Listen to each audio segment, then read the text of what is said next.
Apa yang membuatmu rela mempertaruhkan nyawamu? Hari yang diberkati saudara-saudari terkasih. Inilah pertanyaan refleksi kita untuk hari ini. Holy Spirit, make my heart open to the Word of God. Make my heart open to goodness. Make my heart open to the beauty of God every day. Amen.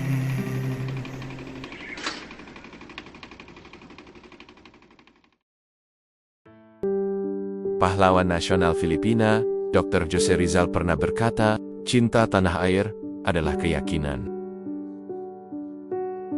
Seorang manusia harus rela mati demi tugas dan keyakinannya.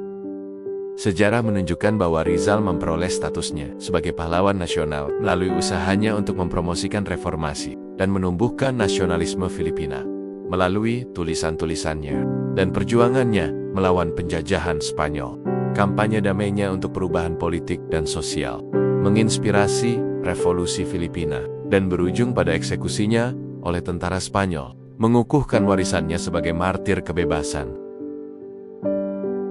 Injil hari ini dari Markus bab 6 ayat 17-29 menceritakan kemartiran Yohanes Pembaptis.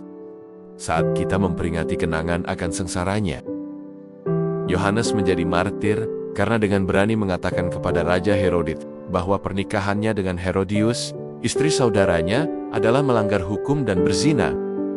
Herodius yang marah karena teguran Yohanes, memanfaatkan putrinya, Salome, menari di perayaan ulang tahun Herodit untuk merencanakan eksekusi Yohanes.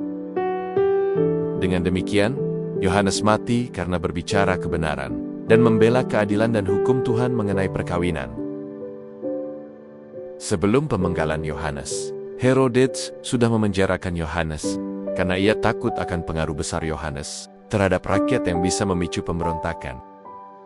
Pada waktu itu, Yohanes memiliki banyak pengikut, dan beberapa bahkan berpikir bahwa ia adalah Mesias. Namun, ketika ditanya oleh para pemimpin agama Yahudi, Yohanes dengan tegas menyangkal dirinya sebagai Mesias dan justru menggambarkan dirinya sebagai nabi yang mempersiapkan jalan bagi Yesus, sesuai nubuat Yesaya. Baik Rizal maupun Yohanes Pembaptis mati sebagai martir, masing-masing memperjuangkan keyakinannya. Rizal mendedikasikan dirinya untuk membangkitkan orang-orang Filipina dari penindasan Spanyol dan menyalakan cinta pada tanah air. Demikian pula Yohanes Pembaptis terdorong untuk membela kebenaran dan menolong orang lain agar melihat melampaui ilusi duniawi, menuntun mereka ke jalan Tuhan. Yohanes mati karena berbicara kebenaran dan tetap setia pada panggilan kenabiannya. Meski itu berarti menghadapi penguasa yang kuat. Kematiannya lahir dari keteguhannya, membela kesucian perkawinan dan keluarga. Kemartirannya sering dipandang sebagai gambaran awal dari sengsara dan wafat Yesus. Saudara-saudari, apa yang siap Anda perjuangkan? Meski harus menukar kenyamanan, kedamaian, reputasi, bahkan hidupmu sendiri. Sebagai pengikut Kristus, kita dipanggil untuk melawan segala sesuatu yang bertentangan dengan ajaran gereja Katolik kita, termasuk korupsi, aborsi, perceraian, dan pernikahan sesama jenis. Dunia kita saat ini semakin mirip sebuah kontes popularitas, di mana orang lebih memilih menyesuaikan diri dengan apa yang dianggap dapat diterima dan sedang tren. Janganlah kita terpengaruh oleh apa yang populer dalam kehidupan yang singkat ini. Sebaliknya, mari kita berusaha meluruskan jalan yang menuju pada kerajaan Allah. Seperti yang dilakukan Yohanes Pembaptis, masing-masing dari kita bisa menjadi suara yang berseru di padang gurun, mewartakan kebenaran Tuhan, keadilan, kesetiaan, dan kasih-Nya yang tak tergoyahkan. Marilah kita berdoa dalam nama Bapa dan Putra dan Roh Kudus. Amin.